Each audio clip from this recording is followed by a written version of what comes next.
Thanks, Sarah. Our second speaker is Karen Greenwald. Let's give her a warm welcome as well.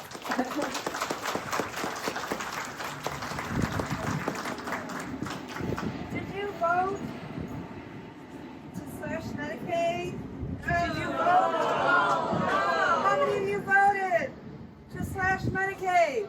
No, you did not. Okay, hi. I'm Karen Greenwald, and I have joined the senior set. I am 65. It feels funny because my body says that I'm 65, but my brain is still telling me I'm 12. Anyway, okay, I'm actually a former federal employee. Oh, I'm sorry. I'm a former federal employee. Yay for federal employees! I was in the U.S. Coast Guard, duty station Yorktown. Woohoo! I worked up in Mackinac. Woohoo! And I also was part of the Department of Defense. But one day, I woke up and I could not see. It really sucked. I went legally blind overnight. That's part of my story. But the other, and I was able to survive that. I didn't need Medicaid. I was able to get some help. I had my own insurance. But during the pandemic, as life has it, I had to go to the hospital and have emergency gallbladder surgery. During the pandemic, yes. And so while I did not have a prescription drug, I didn't think I needed it. I don't take many prescription drugs. So I used a thing called GoodRx. It was good for me. It was fine until I ended up on the surgical table. And the hospital discovered I had no prescription drug plan. What were they going to do? Were they going to leave me there, sew me up, or try to find me some health care? So they got somebody in the hospital to sign me up for emergency Medicaid. I did not know that happened. You know, when I checked out, I was expecting to get my 20% copay. It did not come. And so I'm waiting for the bill. 5 months later, it still does not come. I called the hospital and they said, oh, we signed you up for emergency Medicaid. And I'm like, wow.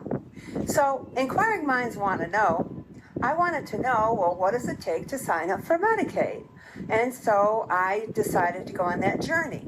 I learned that signing up for Medicaid is extremely complicated. One has to have a computer background, and you have to have the ability to navigate all different systems. And once you get into the system, you have to have a lot of documentation. It's not free. You have to have receipts for everything. The first thing you have to have is a verifiable identification. They have to know who you are. And that has to pass the system first. Then you have to have your income tax, your rent receipts, your mortgage receipts, utility bills, your medical, any kind of prescription drugs. They all have to be listed and itemized. Then that information has to go into this very long form. Are you bored? Yes, it's very long. It's very tedious. And if you don't check the right box, you'll be there a while, a long time.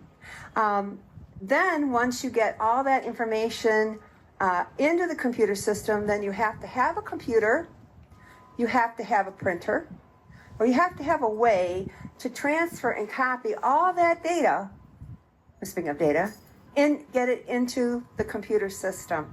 And even then, there's no guarantee that once you hit the send button that it's going to go. And if it goes, you may still not be qualified because the system is set up to actually screen more people out than screen people in. All right? Can I get an amen? Amen. Amen. Okay. So what happens is you get in this endless loop and there's no one to call because everything now is online. And you can't get a hold of your worker because the caseworker, and I have had the same one, she's wonderful, she told me that they were getting rid of all the offices. Everybody was working from home, and they were laying half the staff off in the state of Michigan. Yay! Sound familiar? I'm kidding about the yay. So she said that her caseload had doubled and tripled. So you can't get that care. You can't get that help. Which leads me to the next thing. The people who are the neediest. My cousin with developmental disabilities, she is the working poor. She has been working at the same nursing facility as an essential worker for 44 years. What does she do? She feeds people, she cleans them up, she cleans the room, she cleans the dishes, she works as a housekeeper because they cannot keep staff. But they will not give her enough hours, so she's full-time. So she gets insurance. And so she has, for 44 years, had no health care insurance. Would she qualify? Most likely. Could she get past the login of the Medicaid system? Probably not, because reading comprehension is very hard for her. And so I fear that there are so many people who do not have access to Medicaid, not because it's not there, it's just that you can't get from point A to point B. The other thing is it requires people to have a computer or computer access. A lot of people are in rural areas where there are no libraries. There's just so many things that are against us. So I think it's really important that for the emergencies we keep Medicaid, and then we have people with disabilities who Medicaid is their lifeline. If they don't have Medicaid, they will die. Is that the society that we want to live in? Nope. No. So thank you all for coming out. That's my Medicaid moment. And Medicaid. I like that, her Medicaid moment.